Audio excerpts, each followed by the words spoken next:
A philosophy professor stood before his class with some items on the table in front of him. When the class began, wordlessly, he picked up a very large and empty mayonnaise jar and proceeded to fill it with rocks, about 2 inches in diameter.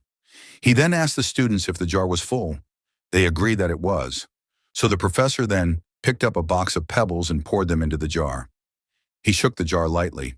The pebbles, of course, rolled into the open areas between the rocks. He then asked the students again if the jar was full. They agreed it was. The professor picked up a box of sand and poured it into the jar. Of course, the sand filled up the remaining open areas of the jar. He then asked once more if the jar was full. The students responded with a unanimous yes. "Now," said the professor, "I want you to recognize that this jar represents your life. The rocks are the important things. Your family, your partner, your health, your children.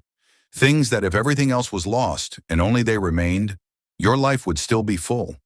The pebbles are the other things that matter, like your job, your house, your car. The sand is everything else, the small stuff. If you put the sand into the jar first," he continued, "there is no room for the pebbles or the rocks.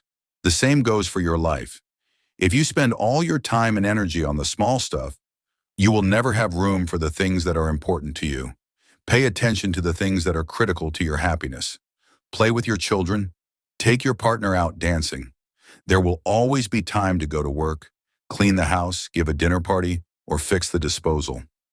Take care of the rocks first, the things that really matter. Set your priorities. The rest is just sand."